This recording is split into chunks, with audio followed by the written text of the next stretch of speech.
Madame Edith Kawala, bonjour. Bonjour à tous les auditrices et auditeurs de Kalak FM. Vous êtes 20 femmes donc, leaders d'opinion qui avaient décidé de saisir par deux courriers séparés le Fonds monétaire international et le Conseil de sécurité des Nations Unies pour évoquer notamment la question du Covid-Gate, comme on l'appelle ici, cette question qui intéresse les Camerounais en termes de détournement de cette somme de 180 milliards de francs CFA destinée à la lutte contre le coronavirus, mais également vous voulez que le Conseil de sécurité s'intéresse à la crise anglophone. Expliquez-nous le sens de votre démarche. Le sens de notre démarche et surtout le timing de notre démarche est que le Cameroun sera à l'ordre du jour au sein de ces deux institutions dans les prochains jours. Lundi, le 7, le Conseil de sécurité va recevoir le rapport du secrétaire général de l'ONU, ce qu'il fait tous les 6 mois. Et dans ce rapport sera le rapport sur l'Afrique centrale et le Cameroun est bien sûr un des points importants. Le Conseil de sécurité, depuis 4 ans, qui a la crise au Cameroun, n'a jamais mis le Cameroun comme conflit à son ordre du jour à lui, formellement, pour analyser, pour en discuter et, le plus important, pour faire des recommandations au gouvernement du Cameroun, formellement et publiquement. Il a déjà discuté du Cameroun dans le cadre de quand un rapport est remis, comme ce serait le cas lundi, mais lui-même en tant qu'entité n'a pas traité le sujet Cameroun. Le gouvernement Biya d'ailleurs fait beaucoup d'efforts de plaidoyer pour éviter à ce que cela ne se passe, parce que comme vous le savez, c'est l'institution la plus forte sur le plan mondial en ce qui concerne des questions de sécurité, et c'est une institution qui a plusieurs outils à sa portée, dont le premier est la parole. Quand le Conseil de sécurité parle formellement à un gouvernement, eh ben ça a un poids très important. Ils ne l'ont pas encore fait pour le Cameroun. Et dans notre lettre, nous disons, nous ne souhaitons pas continuer avec les conflits que nous avons à l'extrême nord, dans la zone anglophone, pour que un jour ce Conseil se lève pour dire, et voilà, il faut envoyer une mission de maintien de paix au Cameroun, il faut envoyer des casques bleus parce que la situation est si grave. Nous disons non, nous ne souhaitons pas être la prochaine destination des casques bleus. Parlez maintenant, donnez des conseils à notre gouvernement maintenant, pesez de tout votre poids pour que le gouvernement camerounais, on a fait des recommandations très claires dans notre lettre, pour que le gouvernement camerounais d'abord réduit les tensions dans le pays. Il y a des actions on dirait gratuites qu'on ne comprend pas, que le gouvernement ne prend pas, de relâcher les prisonniers, tous les prisonniers non violents, tous les prisonniers non violents qui sont liés aux crises de Boko Haram, de la crise anglophone, de la crise politique, des différentes mobilisations politiques, doivent être relâchés pour baisser les tensions dans le pays. Deuxièmement, le gouvernement doit mettre en place les actions pour arriver à un cessez-le-feu avec les groupes armés sur le terrain. Nous avons fait des recommandations par rapport à ça. Commencer le dialogue de la base vers le sommet. Traiter les questions de fond de la crise anglophone. Traiter les questions de fond de la crise Boko Haram, afin qu'on arrive à un point où les balles ne crépitent plus dans notre pays. Et nous avons dit, il faut aussi que le régime ouvre le débat sur la question de la transition politique, afin que on n'ait pas un changement subit à la tête de l'État sans qu'il n'y ait un plan consensuel sur comment est-ce que la transition politique doit se poser. Donc voilà la teneur de notre lettre au Conseil de sécurité, où nous demandons d'être mis à l'ordre du jour, que le Conseil de sécurité communique publiquement et donne ses recommandations fermes au gouvernement du Cameroun. Une crise dans les régions du nord-ouest et du sud-ouest considérée par certaines ONG comme l'une des plus oubliées en matière de violation des droits humains, notamment sur le plan humanitaire. Vous avez l'impression que la communauté internationale, comme on l'appelle souvent, ne s'intéresse pas suffisamment à cette crise qui dure maintenant depuis pratiquement 5 ans, notamment? Absolument. Ça fait partie des raisons pour lesquelles nous avons écrit maintenant, parce que dans la lettre d'ailleurs, nous rappelons au Conseil de sécurité que nous, Camerounais, faisons partie de la communauté internationale.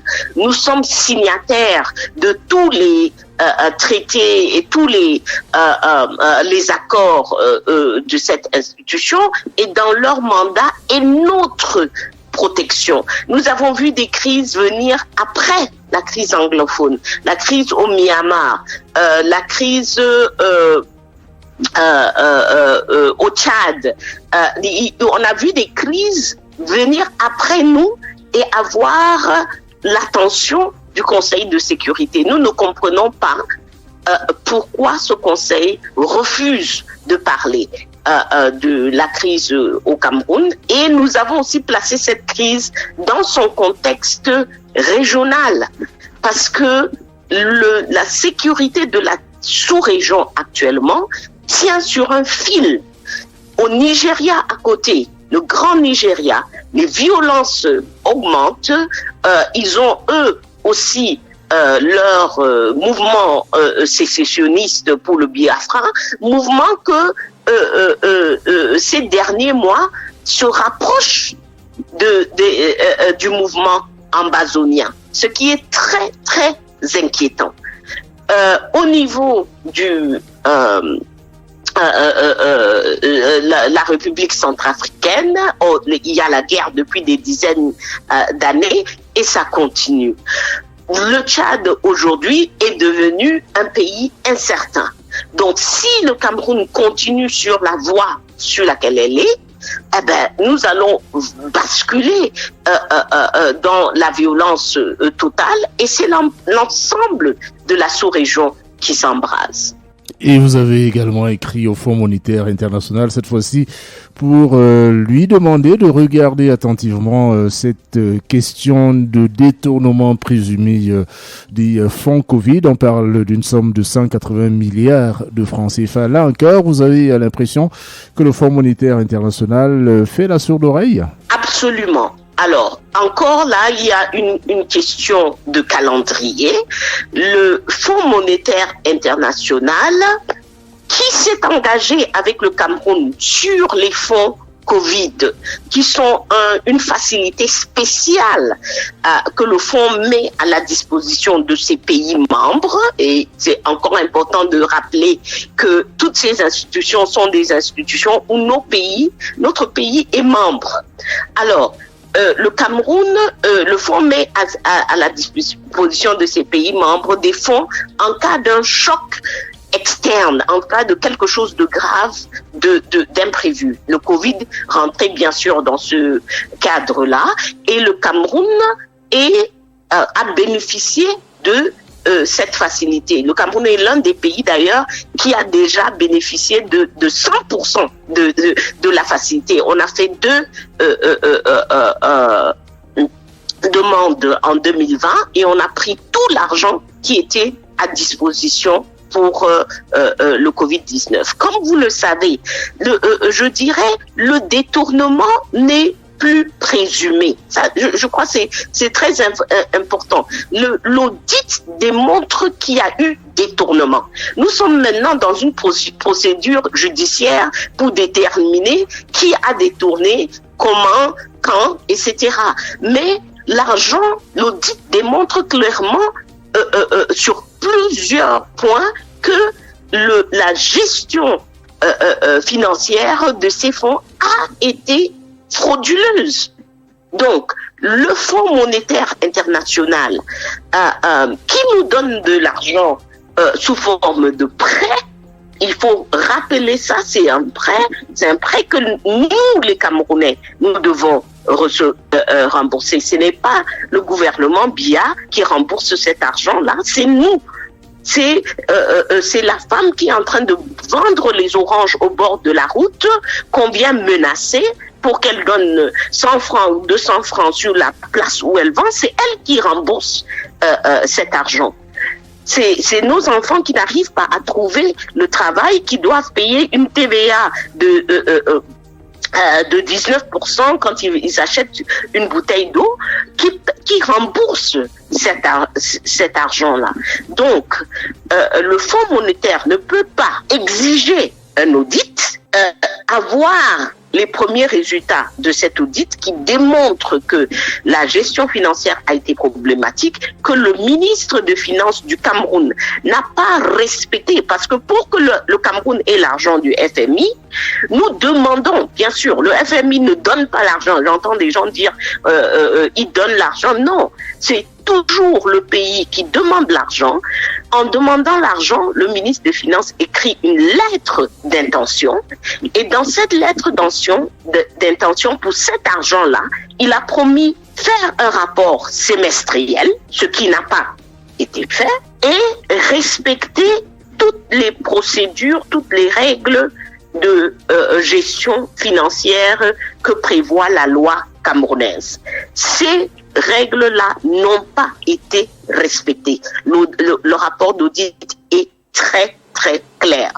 Alors, le FMI, à l'heure où nous parlons, vient de finir une mission au Cameroun parce que le Cameroun a redemandé de l'argent dans la facilité normale maintenant. Donc, il y a une facilité d'urgence sur laquelle on a pris de l'argent au Covid, et puis il y a la facilité, le Extended Credit Facility, qui est la facilité normale par laquelle on prête de l'argent. On a eu de l'argent par cette facilité-là en 2017.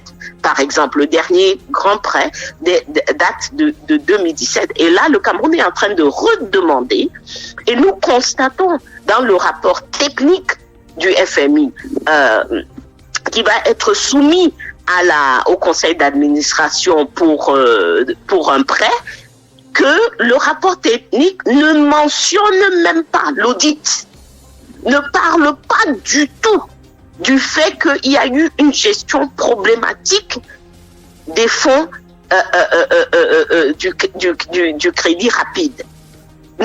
C'est-à-dire le fonds sur lequel on a pris l'argent pour de facilité de crédit rapide, qui est le fonds Covid. Il n'en parle même pas.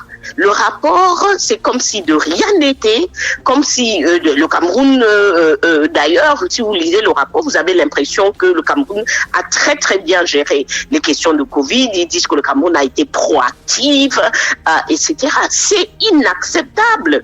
Pendant qu'on volait cet argent, des Camerounais sont morts parce qu'il n'y avait pas de test à temps. Des Camerounais sont morts parce qu'il n'y avait pas d'oxygène. Des Camerounais sont morts parce que le personnel de santé est mort parce qu'il n'y avait pas d'équipement de protection personnelle. C'est inacceptable. Ils ne peuvent pas redonner de l'argent aux mêmes personnes dans les mêmes conditions. C'est de l'argent des Camerounais.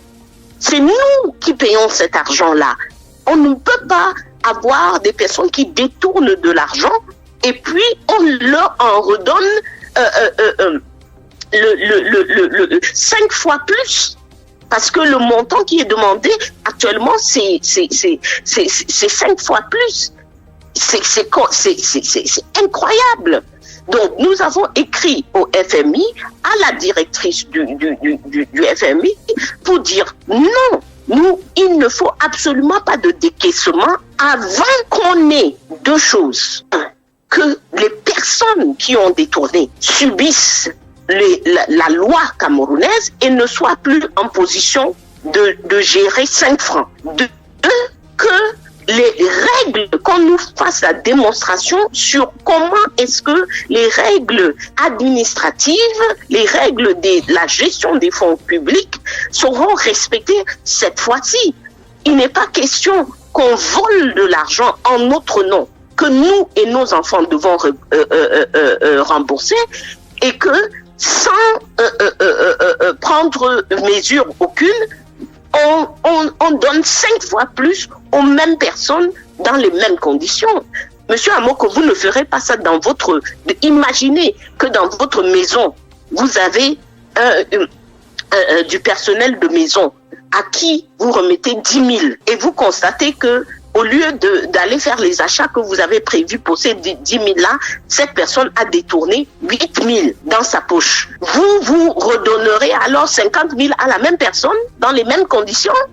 C'est incroyable. D'où ces lettres donc adressées à ces deux institutions par vous, 20 femmes leaders, en espérant, j'imagine, que ces lettres porteront des fruits. Merci beaucoup, Madame Edith Kawala, et bonne journée à vous. Merci, bonne journée.